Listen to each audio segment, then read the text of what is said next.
شغوف قلبه بالوجد ذابا، إذا ما غاب حن لها فآبا. الرحیم ناظرین کرام، اس وقت ہمارے ساتھ موجود ہیں حضرت مولانا سید سلمان صاحب حسینی ندوی دامت برکاتہم.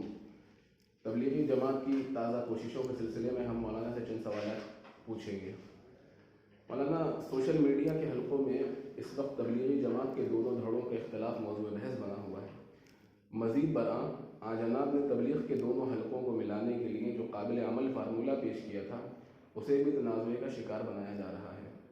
سوشل میڈیا پر بعض نوفارغین مدارس طلبہ بھی غیر مہذب انداز میں اس مسئلے کو گرماتے ہوئے آپ کے گزشتہ انٹرویوز اور آپ کے جاری کردہ خطوط اور ان کے بعض حصوں کو دارالعلوم کی گستاخی یا ازالہ حیثیت عرفی قرار دے رہے ہیں. جس انٹرویو میں آپ نے خاص طور سے بات ارشاد فرمائی تھی کہ دارالعلوم کو مولانا سعد صاحب کی رجوع کو قبول کرتے ہوئے اس سلسلے میں سرپرستانہ اقدامات کرنے چاہیے تھے، اور رجوع کے بعد یہ اقدامات نتیجہ خیز ثابت ہو سکتے تھے. اس کو لے کر دارالعلوم دیوبند کے دو موقر اساتذہ جناب مولانا عبدالخالق صاحب مدراسی اور جناب مولانا سلمان صاحب بجنوری دامت برکاتہم کی گفتگو بھی وائرل ہوئی ہے، جس میں انہوں نے آپ کے بیان کو دارالعلوم کی ازالہ حیثیت عرفی یا اسی گستاخی قرار دیا ہے. یہ سوال بھی کیا ہے کہ کیا آپ فتویٰ دارالعلوم دیوبند بنام مولانا صاحب کاندھلوی دامت برکاتہم سے متفق ہیں؟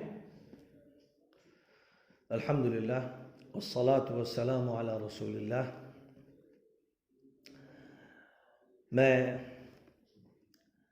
آپ کے اس چینل کے ذریعے تمام مشاہدین و سامعین کو مخاطب کرتے ہوئے یہ عرض کرتا ہوں کہ مرکز میں جب سے اختلافات کا سلسلہ شروع ہوا اس وقت سے میں مضامین بھی لکھ رہا ہوں اور خطاب بھی کر رہا ہوں.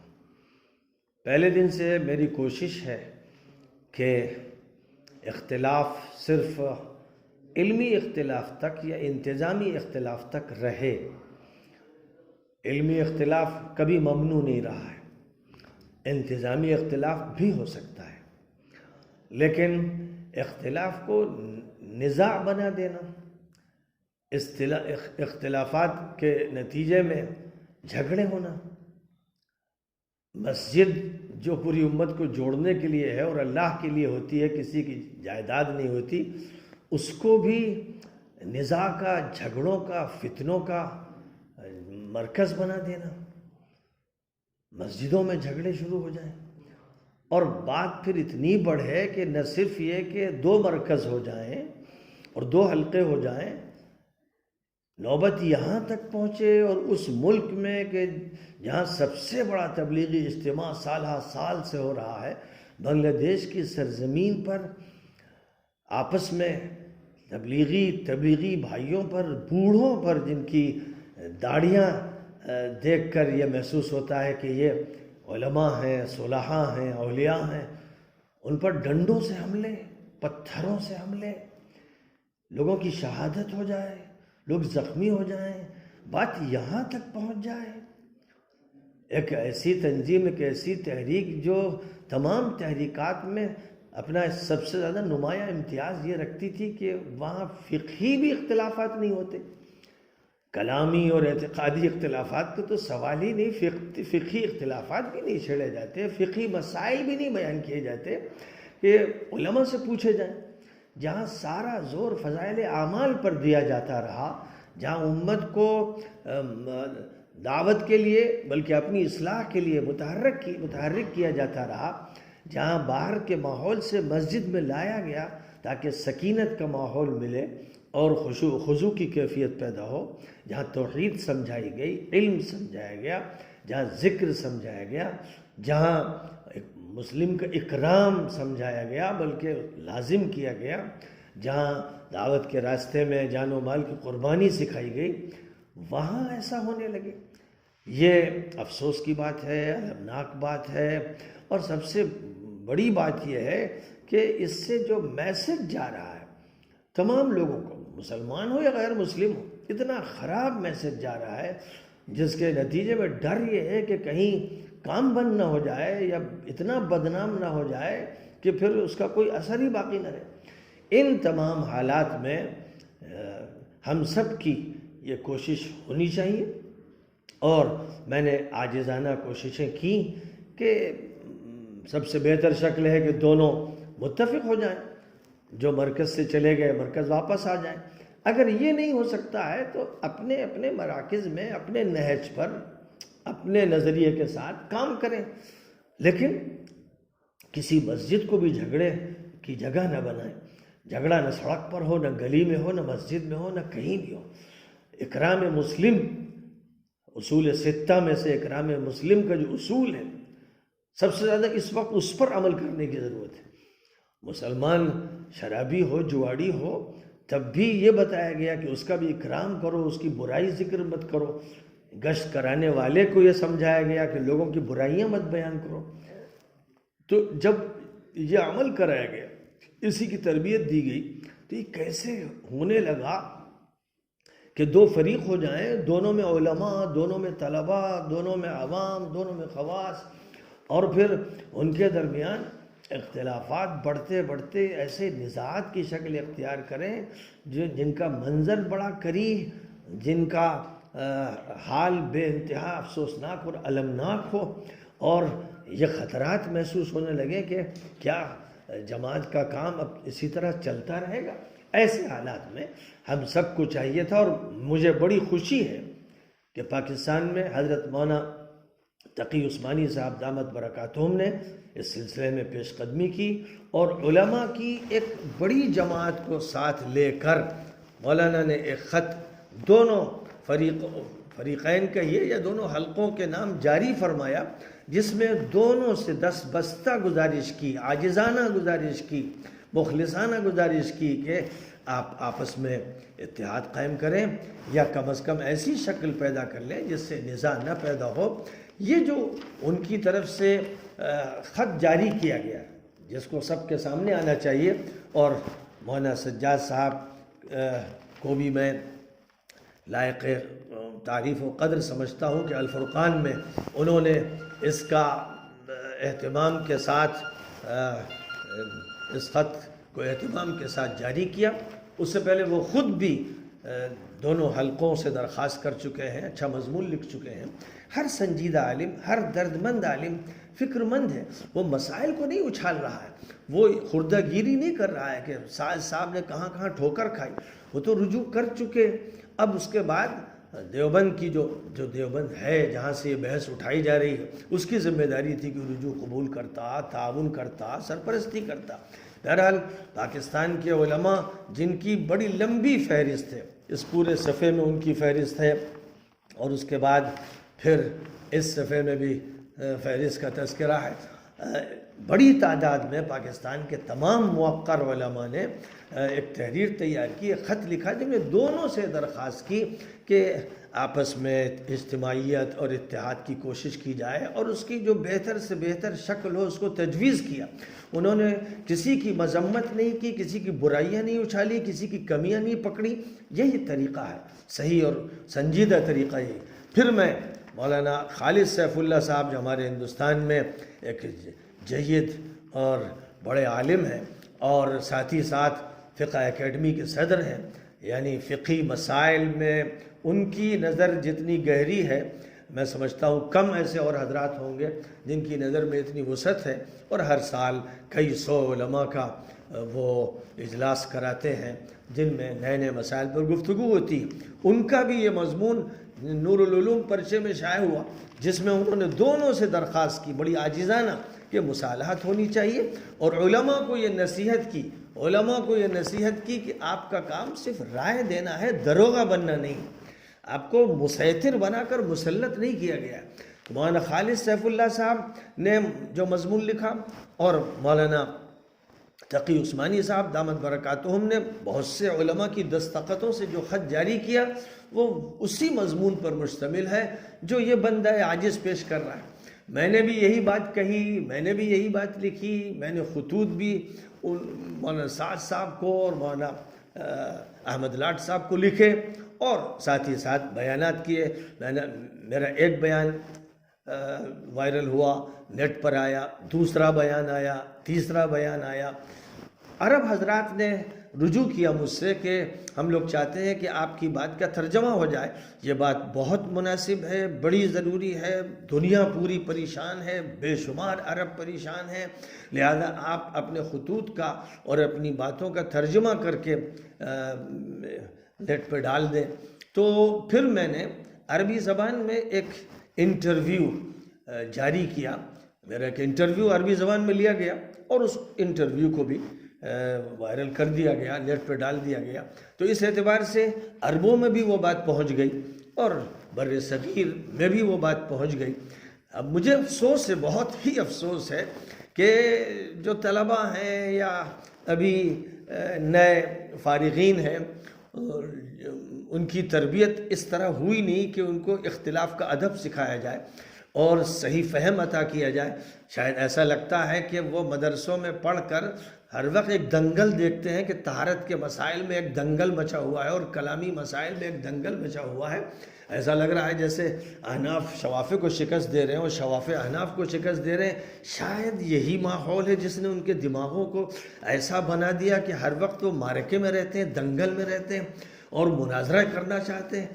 میں سمجھتا ہوں کہ شاید جو مناظرے کی تیاریاں کی جاتی ہیں، مناظرے کے نام سے جو شعبے ہیں، کہیں رد غیر مقلدیت کا شعبہ اور فتنہ مودودیت کا یا رد مودودیت کا شعبہ اور رد بریلویت کا شعبہ، جنہوں نے یہ ذمہ داری لے رکھی ہے کہ وہ سب کی تردید کرتے رہیں اور جھگڑے پیدا کریں اور فتنے کھڑے کریں، ان کی تربیت میں جو نوجوان تیار ہو رہے ہیں، بڑا خطرہ ہے کہ ان نوجوانوں سے کیا میسج منتقل ہوگا.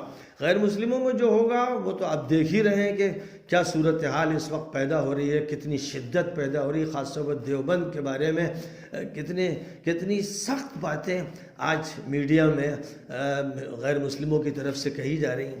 لیکن کیا یہ چاہتے ہیں کہ خانہ جنگی بھی ایسی برپا ہو کہ آگ لگتی رہے، سلگتی رہے، اور جو کچھ بنگلہ دیش میں ہوا اب وہ انڈیا میں بھی ہو، وہ پاکستان میں بھی ہو؟ کیا یہ چاہتے ہیں؟ مجھے سب سے زیادہ افسوس اس پر ہوا کہ مولانا عبدالخالق مدراسی صاحب بڑے محترم ہیں، بڑے قابل قدر عالم ہیں، اور مولانا سلمان بجنوری صاحب بہت ہی عزیز ہیں اور میں ان کی قدر کرتا ہوں. اچھے مدرس ہیں اور اچھے مقرر ہیں، واعظ ہیں. ان کو بھی کیا پریشانی لاحق ہوئی کہ انہوں نے باقاعدہ طلبہ سے خطاب کرتے ہوئے دیوبند کا دفاع کیا. دیوبند پر کون حملہ کر رہا ہے؟ میرا پہلا بیان سنیے، دوسرا سنیے، تیسرا سنیے، پھر میری سینکڑوں تقریریں یوٹیوب پہ موجود ہیں، فیس بک پہ موجود ہیں. میں تو دیوبند کا سب سے زیادہ مداح ہوں. دیوبند کے جو بڑی عظیم شخصیات ہیں، میں انہی سے بات شروع کرتا ہوں. یہاں تک کہ ندوے میں بھی خطاب کرتا ہوں تو پہلے مولانا قاسم نانوتوی رحمۃ اللہ علیہ کا نام لیتا ہوں، پھر مولانا مونگیری کا نام لیتا ہوں. پہلے میں دیوبند کی جو اساسی شخصیات ہیں ان کا تذکرہ کرتا ہوں، ان کی خدمات کو بیان کرتا ہوں اور اس کے بعد پھر تذکرہ کرتا ہوں. ظاہر ہے کہ جو دور ہے مابعد کا، وہ دور جو دیوبند کا دور ہے 19ویں صدی کا اور پھر 20ویں صدی کا، جب اس دائرے میں گفتگو ہوتی ہے تو ان سے ابتدا ہوتی ہے. لیکن ان سے پہلے 19ویں صدی کا ابتدائی دور، اور پھر اس سے پہلے 18ویں صدی، 17ویں صدی، اس وقت تو دیوبند کسی کے خواب و خیال میں نہیں تھا. تو جب سے اس کا وجود ہے، اس کے جو خدمات ہیں وہ ذکر کی جاتی ہیں. اب اگر یہ بات کہی جا رہی ہے کہ اس کا جو دائرہ ہے وہ ایک حلقے تک محدود ہے، جس کے بارے میں آپ جانتے ہی ہیں کہ ہندوستان میں شریعت کے معنی کیا ہے. ہندوستان میں جو آپ کو اجازت دی انگریزوں نے، وہ صرف پرسنل لا کی اجازت دی. ساری شریعت تو بالائے طاق رکھ دی گئی، اور اب آپ بھی جو کچھ مانگتے ہیں، حکومت سے مانگتے ہیں اور جس کا انتظام کرتے ہیں، وہ صرف پرسنل لا. اور پرسنل لا کے مسائل، یعنی شرعی مسائل، طلاق کے، نکاح کے جب طے کرنے بیٹھتے ہیں آپ، تو آپ کے ساتھ شیعہ ہوتے ہیں، آپ کے ساتھ بریلوی ہوتے ہیں، آپ کے ساتھ بوہرے ہوتے ہیں، آپ کے ساتھ مہدوی ہوتے ہیں. یہ سب مل کر شریعت طے کرتے ہیں کہ 3 طلاق یا 1 طلاق. ایک طرف تو یہ آپ کی صورتحال ہے، اور ایک طرف آپ اپنے بھائی کو، اپنے گھر کے فرد کو جو آپ سے کہہ رہا ہے کہ بھائی میں تو آپ ہی کے تابع ہوں، آپ ہمارے بڑے ہیں، اس کو برداشت کرنے کے لیے تیار نہیں. یہ کون سا نمونہ پیش کر رہے ہیں آپ؟ بہت ہی افسوسناک صورتحال. اور پھر جو فضائل و مناقب مولانا سلمان بجنوری صاحب نے اپنی تقریر میں دیوبند کے ذکر فرمائے، تحریک دیوبند کے ذکر فرمائے. میں آج صاف طور پر یہ کہہ دینا چاہتا ہوں کہ وہ اس دیوبند کے ہیں جس کو اس دیوبند نے مرحومین کی فہرست میں داخل کر دیا. وہ اس دیوبند کے ہیں جو مولانا قاسم نانوتوی کا عالمی دیوبند تھا. وہ اس دیوبند کے ہیں جو حضرت شیخ الہند کا عالمی دیوبند تھا. وہ اس دیوبند کے ہیں جو مولانا حسین احمد مدنی اور مولانا انور شاہ کشمیری اور اس طرح کے جو نوابغ روزگار تھے ان کا عالمی دیوبند تھا. اب عالمی کیوں تھا؟ مولانا قاسم نانوتوی وقت کی سپر پاور سے ٹکر لے رہے تھے. برطانیہ جو اس وقت کی سپر پاور تھی اس سے ٹکر لی انہوں نے.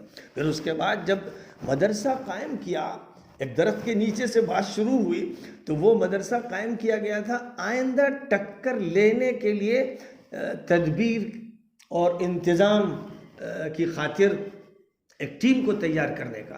کہ ہم یہ جانتے نہیں، تاریخ دیوبند میں اس کا تذکرہ نہیں ہے کہ حضرت شیخ الہند نے فرمایا تھا کہ میں جانتا ہوں کہ حضرت الاستاد نے یہ مدرسہ کیوں قائم کیا. یہ صرف تعلیم و تعلم کے لیے قائم نہیں کیا، یہ اس لیے کیا کہ 1857 کی جو تلافی ہے، اس جو ناکامی ہے، اس کی تلافی کی جائے. تو دیوبند ایک تحریک تھا اور مولانا قاسم نانوتوی اس تحریک کے سالار تھے. انہوں نے ٹکر لی تھی سپر پاور سے اور اس کے بعد دارالعلوم قائم کیا تھا سپر پاور کے اخراج کے لیے اور اس ملک کی آزادی کے لیے. اور پھر ان کے شاگرد رشید نے، محمود نے، جو شیخ الہند محمود الحسن کے نام سے معروف ہوئے، انہوں نے وہ تحریک چلائی تھی جس تحریک کے نمائندے کابل بھیجے گئے تھے، ماسکو گئے تھے، برلن جرمنی گئے تھے، حجاز گئے تھے، استنبول گئے تھے. اس وقت پوری دنیا سے ان کے رابطے تھے اور یہ رابطے اسی لیے تھے کہ ہندوستان سے انگریزوں کو اکھاڑ کے پھینک دیا جائے. وہ شیخ الہند تھے جو عالمی شخصیت تھے اور ان کے شاگرد رشید، ان کے محب جانثار حضرت مولانا حسین احمد مدنی رحمۃ اللہ علیہ تھے جو ان کے ساتھ دیوبند میں بھی تھے اور مالٹا کے جیل میں بھی تھے، جنہوں نے بڑی قربانیاں دیں اور سختیاں جھیلی. یہ تھے جو عالمی دیوبند کے ذمہ دار تھے. اور پھر ان کے وارث اور جانشین حضرت مولانا محمد طیب صاحب رحمۃ اللہ علیہ تھے. ان کی وہ شخصیت تھی جس کو عالمیت حاصل تھی. وہ وارث تھے مولانا قاسم نانوتوی کے، وہ وارث تھے شیخ الہند کے، اور پوری ملت اسلامیہ ہندیہ نے ان کے سر پر تاج رکھا تھا. جب 1972 میں پرسنل لا بورڈ کا قیام ہوا تھا تو پورے ہندوستان سے جس شخصیت کا انتخاب بالاتفاق بریلویوں نے، شیعوں نے، بوہروں نے، مہدویوں نے، ندویوں نے، سب نے مل کر جس شخصیت کا اتفاق کیا، جس پر سب کا اتفاق ہوا، وہ حضرت قاری طیب صاحب رحمۃ اللہ علیہ کی ذات گرامی تھی. وہ اتنے نفیس تھے، اتنے شریف تھے، اتنے کریم تھے کہ ان کے منہ سے پھول برستے تھے. ان کی باتوں میں مٹھاس موجود تھی. وہ شیریں کلام تھے، شیریں اخلاق تھے. تو پوری ملت ان پر متفق ہو گئی. لیکن کیا یہ دنیا جانتی نہیں ہے کہ وہی حضرت قاری طیب صاحب رحمۃ اللہ علیہ جو دیوبند کے محتمم تھے اور جن کی وجہ سے دیوبند کی عزت تھی، اور انہوں نے جب 100 سالہ اجلاس کیا ہے تو اس اجلاس میں دیوبند کی عالمیت کا منظر سب کو نظر آ رہا تھا. عالم عربی سے، عالم اسلامی سے، ایشیا سے، یورپ سے، افریقہ سے، ہر جگہ سے اس وقت مہمان آ رہے تھے. لاکھوں کا مجمع تھا اور اس کے سرتاج، اس کے دولہ حضرت قاری طیب صاحب تھے. اور اس میں جس شخصیت کا خطاب ہوا تھا، عالمی خطاب، ہندوستانی پیمانے کا ہی نہیں، عالمی خطاب ہوا تھا، وہ حضرت مولانا سید ابو الحسن علی حسنی ندوی رحمۃ اللہ علیہ تھے، جنہوں نے نہ صرف وہاں دیوبند کا تعارف کرایا تھا بلکہ عربی میں بھی خطاب کیا تھا، اردو میں بھی خطاب کیا تھا. اس طرح بر صغیر کے لیے بھی، پوری دنیا کے لیے پیغام دیا تھا.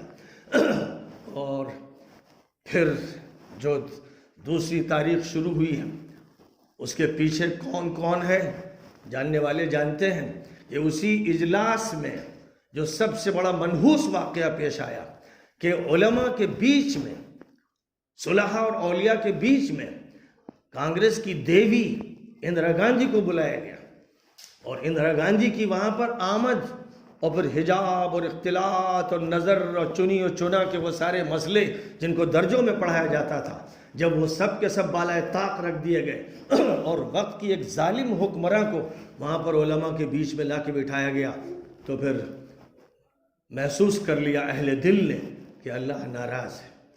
اور تقدیری فیصلہ ہو گیا کہ اب اس دیوبند کے 2 ٹکڑے ہو جائیں گے.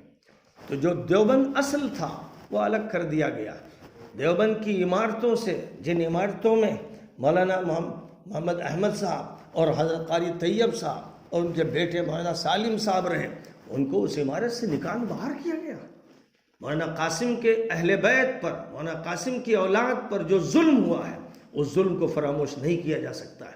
وہ ہیں جو عالمی دیوبند کے ذمہ دار ہیں، وہ ہیں جو اس دیوبند کے ذمہ دار ہیں جس کے فضائل و مناقب مولانا سلمان بجنوری صاحب آپ بیان کر کے اپنے ذمہ لے رہے ہیں. آپ کی ابتدا ہوئی اندرا گاندھی سے، آپ کی ابتدا ہوئی ہے قاسم نانوتوی کی اولاد کو باہر نکال کر ان کی عمارتوں پر قبضہ کرنے سے. آپ کی ابتدا اس طرح ہوئی ہے کہ آپ نے اس اندرا گاندھی کے لیے جیل بھرو تحریک چلائی، آپ کی جمعیت نے چلائی ہے، جس نے بھی چلائی. مولویوں کا استعمال کیا گیا اندرا گاندھی کے لیے کہ اگر وہ جیل جاتی ہیں تو سارے مولوی جیل جائیں گے. ایمرجنسی کے جو مظالم ہوئے ہیں سنجے گاندھی کی طرف سے، جس کی سرپرستی اندرا گاندھی نے کی، کتنوں کی نس بندی کی گئی.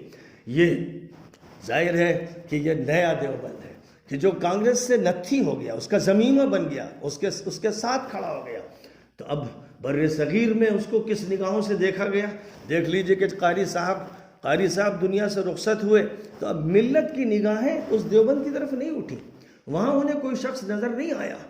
نظر آیا تو ندوۃ العلماء میں سید ابو الحسن علی حسنی ندوی نظر آیا کہ اب قاری طیب صاحب کے بعد ملت کا اگر کوئی پاسبان ہو سکتا ہے، ملت کا اگر کوئی صحیح نمائندہ ہو سکتا ہے تو وہ ندوۃ العلماء سے ملے گا. کیوں نہیں دیوبند سے لیا گیا؟ ہاں، وہ دیوبند جو صحیح دیوبند تھا، جو عالمی دیوبند تھا، جو قاسم نانوتوی کا دیوبند تھا، اس کے ایک فرزند ارجمند مولانا سالم قاسمی کو مولانا ابو الحسن علی ندوی کا نائب بنایا گیا. تو بات بالکل واضح ہے کہ خود ہندوستان کی بر صغیر کی ملت ہندیہ کا اگر تعلق ہے تو قاسم نانوتوی سے ہے، شیخ الہند سے، حسین احمد مدنی سے ہے، انور شاہ کشمیری سے ہے، اس طرح کہ جو نوابغ روزگار ہیں ان سے ہے. وہ ہے دیوبند جو عالمی تھا، وہ ہے دیوبند جس کی تاریخ ہے روشن و تابناک. لیکن وہ دیوبند جو 2 دھڑوں میں بٹ جانے سے شروع ہوا ہے، جو کانگریس کی دیوی کی پوجا پاٹ سے شروع ہوا ہے، اس کی آمد سے شروع ہوا ہے اور اس کے لیے جیل بھرو تحریک سے شروع ہوا ہے، وہ دیوبند ایسا ہے کہ اب وہ باطل پرستوں کے ساتھ کھڑا ہوا ہے. افسوس ہے، المناک بات ہے، لیکن واقعہ ہے کہ ایک طرف ترکی کے مصطفیٰ کمال کو غازی سمجھا جاتا تھا اسی دیوبند میں. وہی دیوبند ہے جو صدر عبد الناصر کے ساتھ رہا، وہی دیوبند ہے جو قذافی کے ساتھ رہا، اور وہی دیوبند ہے جو آج آل سعود کے مجرموں کے ساتھ کھڑا ہوا ہے. وہ آل سعود جنہوں نے 60,000 طلبہ کو اور نوجوانوں کو، خواص کو، عوام کو، بڑے بڑے علماء کو جیلوں میں ٹھوس رکھا ہے.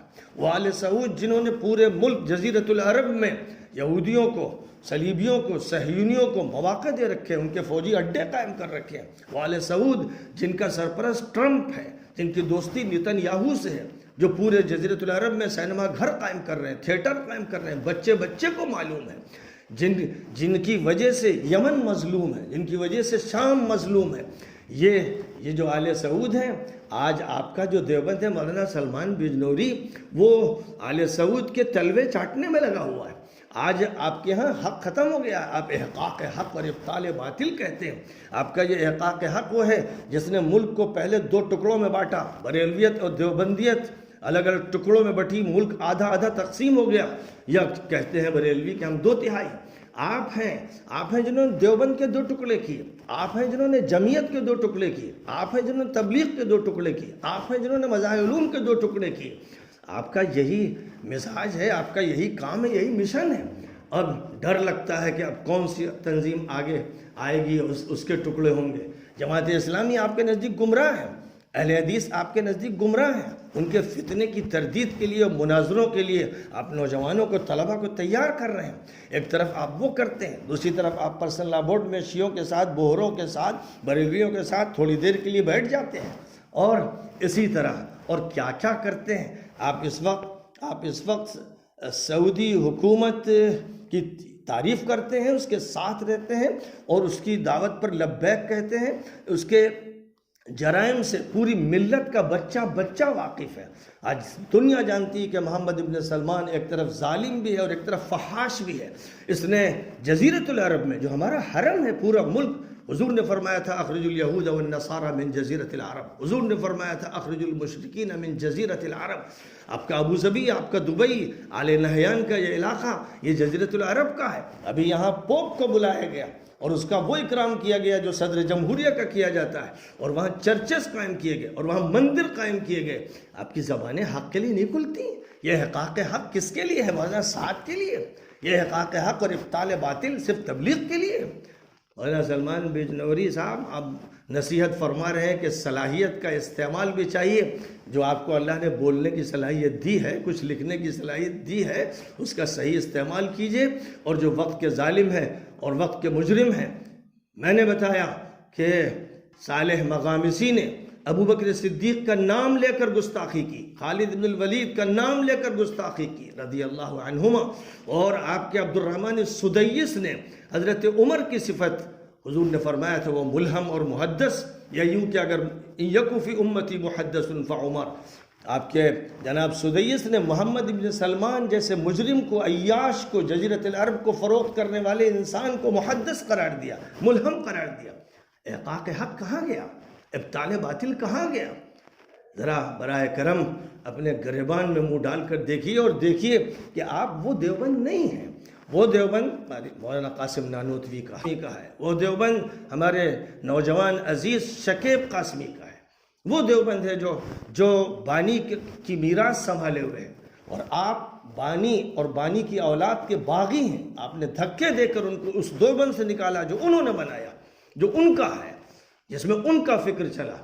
آپ اس دیوبند کے باغی ہیں، آپ ان پر ظلم کرنے والے ہیں۔ دنیا جانتی ہے کہ قاری طیب صاحب سسکتے رہے، روتے رہے، تڑپ تڑپ کر انہوں نے حضور پاک علیہ السلام کی بارگاہ میں نعت کا نذرانہ پیش کیا جو درد سے بھرا ہوا ہے اور جلسوں میں پڑھا جاتا ہے۔ میں قاری صدیق صاحب رحمۃ اللہ علیہ کی خدمت میں جاتا تھا اور وہ بڑی شفقت فرماتے تھے، تو ان سے بھی وہ درد چھلکتا تھا، اور کتنے لوگوں کے اندر وہ درد رہا ہے، آج بھی موجود ہے۔ تو ان زخموں کو مت چھیڑیے اور ان پپڑیوں کو مت اکھاڑیے۔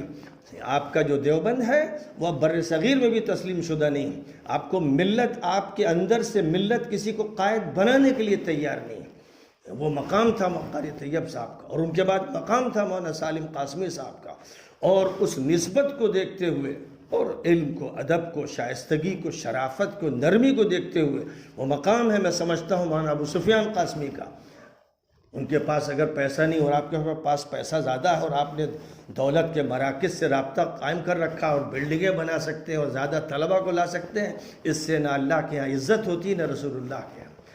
مسلک، صحیح مسلک پر بھی قائم رہنا ہے اور شرافت کے ساتھ رہنا ہے۔ مسلک نہ کسی پر تھوپنا ہے، نہ احقاق حق کا شور مچانا ہے۔ احقاق حق اگر کرنا ہوتا، ابطال باطل کرنا ہوتا، تو سعودیہ کے خلاف کھڑے ہو جاتے آپ، اور وقت کے ظالم حکمرانوں کے خلاف کھڑے ہوتے۔ آپ تو عبد الناصر کے ساتھ رہے، انور السادات کے ساتھ رہے، مصطفیٰ کمال کی تعریف کرتے رہے، اس کو غازی کہتے رہے۔ آپ کا یہ دور ہے اور آپ کا یہ دائرہ ہے، اس لیے اس دیوبند کو اپنے دیوبند کے ساتھ مت جوڑیے۔ دو دیوبند ہے، ایک دیوبند الگ ہے اور وہی اصل دیوبند ہے، وہ مولانا قاسم نانوتوی کا ہے، اور آپ کا وہ دیوبند ہے جو 100 سالہ اجلاس میں کانگریس کی دیوی اندرا کے ذریعے وجود میں آیا، جس کے بعد دیوبند میں پولیس لگی تھی، پی ایس سی لگی تھی، طلبہ کے کیمپ تھے، وہ بیچارے موٹا جھوٹا کھا رہے تھے، ان پر کتنے دن مظالم ہوئے۔ پھر اس کے بعد جمعیت ٹوٹی، پہلے دیوبند ٹوٹا، پھر جمعیت کے کتنے ٹکڑے ہوئے، ایک مرتبہ نہیں کئی مرتبہ ٹکڑے ہوئے، یہاں تک کہ گھر ہی میں چچا بھتیجے کے جو اختلافات ہوئے دنیا جانتی۔ پھر اس سے پہلے مظاہر علوم کو توڑا گیا، یہ سب بھی اسی کا تسلسل تھا، وہی سنت جاریہ تھی جو دیوبند کے اس حلقے نے جاری کی، اور پھر آج وہ اسی کردار کو تبلیغ کے ساتھ ادا کر رہے ہیں۔ اس لیے بات نہ بڑھائیے اور اتفاق اور اتحاد کی بات کیجئے، ورنہ یہ موضوع اگر چلے گا تو پھر وہ سارے مردے بھی اکھڑیں گے، زخم بھی کھول دیے جائیں گے، خون رسے گا۔ وہ جو آپ کے پڑوس میں دیوبند ہے وہ اصل دیوبند ہے۔ میں کھل کر کہتا ہوں، وہ اصل دیوبند ہے، وہ ہے حضرت مولانا قاسم نانوتوی رحمۃ اللہ علیہ کا، جو عالمی شخصیت تھے، وقت کی سپر پاور سے ٹکرا رہے تھے۔ آج کی سپر پاور ٹرمپ کی ہے، خبیث دیوس ٹرمپ کی ہے، جس کا ادنا ساتھی اور غلام محمد بن سلمان ہے، اور دوسرا ساتھی نتن یاہو ہے۔ اور آپ کا دیوبند آج محمد بن سلمان کے جو گماشتے ہیں، ملازم ہیں، اور جو اس کے ادھر ادھر دنیا میں پبلسٹی کے لیے بھیجے جانے والے لوگ ہیں، ان کے حوالے سے آپ اپنی عظمت بیان کرنا چاہتے ہیں؟ ان کو دنیا نہیں ماننے کے لیے تیار ہے، اور پوری دنیا ان سے کراہت کر رہی، نفرت کر رہی، ان کو غلاظت سمجھ رہی ہے۔ اس لیے آپ ان کا حوالہ مت دیجئے، ان کھپچیوں سے خود گر پڑیں گے۔ یہ بے جان کھپچیاں ہیں، ان کے سہارے اپنی عظمت کو یا اپنی تاریخ کو بیان کرنے کی کوشش مت کیجئے۔ اپنی تاریخ آپ اس وقت سے شروع کیجئے جب آپ نے 2 دھڑ کیے، ٹکڑے کیے، اس وقت سے اپنی تاریخ شروع کیجئے۔ اور مولانا قاسم نانوتوی سے جو تاریخ مولانا حسین احمد مدنی تک ہے، وہ بھی ٹکراتے رہے وقت کی سپر پاور سے۔ آج کی سپر پاور کے ایجنٹوں کے تلوے چاٹے جا رہے ہیں، کوئی نسبت ہے؟ تو وہ دیوبند الگ ہے، یہ دیوبند الگ ہے۔ پوری ملت کو معلوم ہونا چاہیے، دیوبند کے طلباء کو یہ بات معلوم ہونی چاہیے، مغالطوں میں نہیں آنا چاہیے، کہنا چاہیے، مطالبہ کرنا چاہیے مولانا سلمان بجنوری سے، مولانا عبدالخالق مدراسی سے، تمام بڑوں سے، کہ یہ مظالم ہو رہے ہیں، جزیرۃ العرب کا حلیہ بگاڑا جا رہا ہے، اس کو مسخ کیا جا رہا ہے، وہاں سینما اور تھیٹر قائم کیے جا رہے ہیں، عریانیت کو عام کیا جا رہا ہے، ہر جگہ اس کے فوٹو ہیں، تمام ٹی وی چینل پر اس کی تفصیلات آ رہی ہیں۔ اس کے بارے میں کھل کر بولیے۔ وہاں جو جیل میں بڑے بڑے علماء حضرت شیخ صفر الحوالی ہیں، حضرت سلمان العودہ ہیں، اور ان کے علاوہ 20 علماء ہیں، جلیل القدر علماء ہیں، جن کو بغیر کسی جرم کے جیلوں میں ٹھوسا گیا۔ ان کے لیے کیوں مطالبہ آپ کی طرف سے نہیں ہوتا ہے؟ آپ کو معلوم ہونا چاہیے، پہلے بھی میں لکھ چکا ہوں، سعودیہ ہی سے، اور اس حلقے سے، جس حلقے کے آج آپ معتقد ہیں اور ان کو دل دیے بیٹھے ہوئے ہیں، وہ کتاب شائع ہوئی تھی الدیوبندیہ۔ وہ آپ کو اس نگاہ سے دیکھتے ہیں جس نگاہ سے قادیانیوں کو دیکھتے ہیں۔ وہ صوفیہ کو اس طرح پیش کرتے ہیں جیسے فری میسن کی ماسونی تحریک کو پیش کرتے ہیں۔ ان کے حوالے دیتے ہیں آپ۔ ان جامعہ اسلامیہ مدینہ منورہ میں میجر اسلم نے جو مقالہ لکھا تھا، وہ مقالہ اس موضوع پر تھا کہ مولانا قاسم نانوتوی قادیانیت کے بانی تھے۔ میں نے آپ سے مطالبہ کیا تھا کہ اس پر چیخ پڑیے، اس پر سخت ترین ایکشن لیجئے، لیکن افسوس ہے کہ آپ ظالموں کے ساتھ ہیں، اور عالم عربی کے ظالموں کے ساتھ۔ آپ اسلامی تحریکات کے ساتھ نہیں۔ آپ کو معلوم ہے کہ پوری دنیا کی علماء کی تنظیم اتحاد العلماء المسلمین کو اس محمد بن سلمان نے دہشت گرد تنظیم کہا ہے۔ الاخوان المسلمون کی پوری عالم عربی کی وہ تنظیم جو اصلاحی، دعوتی، ثقافتی، تعلیمی اور تربیتی تنظیم ہے، اور ہزاروں افراد جس سے بڑے صالح اور نیک پیدا ہوئے، اس تنظیم کو دہشت گرد کہتا ہے۔ اسرائیل سے جو ٹکر لینے والی تنظیم حماس کی ہے، اس کو وہ دہشت گرد کہتا ہے۔ مولانا ابو الحسن علی ندوی کو دہشت گرد کہا گیا، اور بھی تازہ بیان مجھے بتایا گیا کہ وزارت خارجہ یا وزارت داخلہ کی طرف سے آیا ہے کہ تبلیغی جماعت بھی اب دہشت گردوں کی فہرست میں شامل ہو گئی ہے۔ اس کے ساتھ کھڑے ہیں آپ کا دیوبند ان کے ساتھ کھڑا ہے، مجرموں کے ساتھ، ظالموں کے ساتھ۔ تو اس دیوبند کی نسبت اس دیوبند سے مت کیجئے جو مولانا قاسم نانوتوی کا تھا، شیخ الہند کا تھا، مولانا حسین احمد مدنی کا تھا، مولانا انور شاہ کشمیری کا تھا، اور اس طرح کی عظیم الشان شخصیات کا تھا۔ وہ دیوبند مرحوم ہو گیا۔ اگر اس میں کچھ رمق باقی ہے تو مولانا ابو سفیان کے ادارے میں ہے، اور آپ کے دیوبند میں وہ رمق نہیں باقی رہ گئی ہے، انتقال ہو گیا ہے اس پرانے دیوبند کا، اس کی قبریں ہیں۔ آپ خود جانتے ہیں کہ آپ کے سب سے بڑے مدرس اور سب سے بڑے عالم اور سب سے بڑے محدث و مفسر اور شیخ الحدیث حضرت مولانا سعید احمد پالن پوری دامت برکاتہم نے کھل کر کہا، ابھی تازہ ان کا بیان آیا ہے کہ دیوبند میں برائے نام علم رہ گیا ہے، اور مجھے ڈر ہے کہ وہ بھی نہیں رہے گا۔ تلک الایام نداولها بین الناس، انہوں نے یہ آیت کریمہ پڑھی۔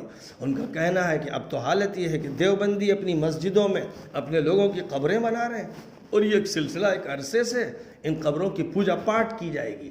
یہ آپ کے شیخ الحدیث کہہ رہے ہیں، وہ آپ کو آئینہ دکھا رہے ہیں۔ بتا رہے ہیں کہ آپ کے پاس برائے نام علم رہ گیا. مولانا فرما رہے ہیں 32 سال سے تلاش ہے کوئی مفتی مل جائے, مفتی نہیں مل رہا ہے. 32 سال سے تلاش کیا جا رہا ہے کوئی اچھا مدرس مل جائے, مدرس نہیں مل رہا ہے. یہ بیان بھی میں اپنے اس بیان کے ساتھ شامل کر دوں گا, اور ساتھ ساتھ ایک مضمون بھی انشاءاللہ اس سلسلے میں جاری کروں گا. مولانا تقی عثمانی صاحب کے مضمون کو بھی دوں گا, مولانا خالد سیف اللہ صاحب کے بھی مضمون کو دوں گا. دیوبند وہ ہے جو خالد سیف اللہ کی زبان سے بول رہا ہے, دیوبند وہ ہے جو مولانا تقی عثمانی کی زبان سے بول رہا ہے. اس وقت لوگوں نے موقع غنیمت جانا. 2-3 سال پہلے مولانا تقی عثمانی صاحب نے محبانہ, مخلصانہ, مشفقانہ ایک خط مجھے لکھا تھا کہ 30 پاروں کے بارے میں جو بات آپ کہہ رہے ہیں کہیں اس سے انتشار نہ ہو, ایک خدشہ ظاہر کیا تھا. میں نے ان کو بھی خط لکھا تھا, اور ساتھ ہی ساتھ میں نے پورا مضمون وضاحت کے ساتھ بیان کر دیا تھا کہ آپ کے ذہن میں یہ بات مستحضر نہیں ہے کہ یہ ترتیب صحیح نہیں ہے. اور پھر اپنی تحقیقات میں نے شائع کی, گفتگو کی, پورے ملک میں علماء کرام سے میں نے ملاقاتیں کی, ان کے سامنے بیٹھ کر پورے مسئلے کو واضح کیا, اور بات بالکل سمجھ میں آ گئی. پھر مجمع الملک فہد جو مدینہ منورہ میں ہے, ان کو میں نے خط لکھا کہ آپ کے یہاں سے بھی جو قرآن چھپ رہے ہیں ان میں بھی اسی طرح غلطی ہو رہی ہے.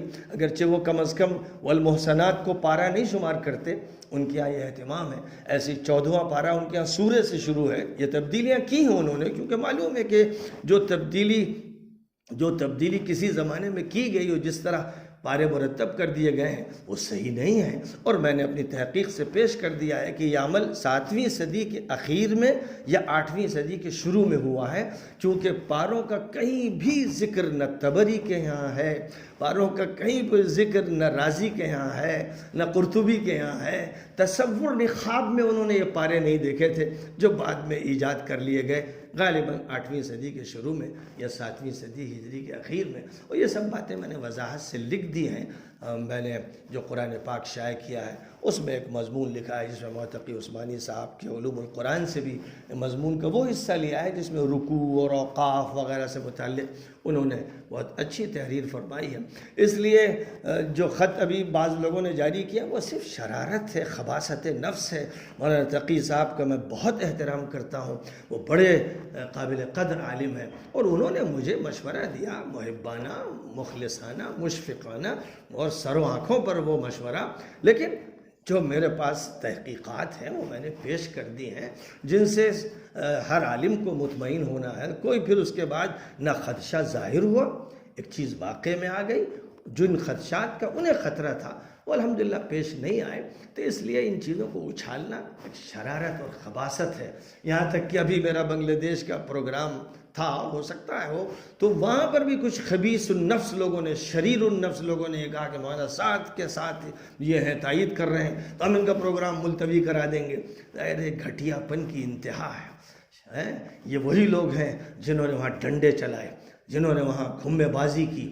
تو اب ظاہر ہے کہ ایسے لوگوں کے لیے تو قرآن پاک میں یہ فرمایا گیا ہے کہ بھائی وَإِذَا خَاطَبَهُمُ الْجَاهِلُونَ قَالُوا سَلَامًا.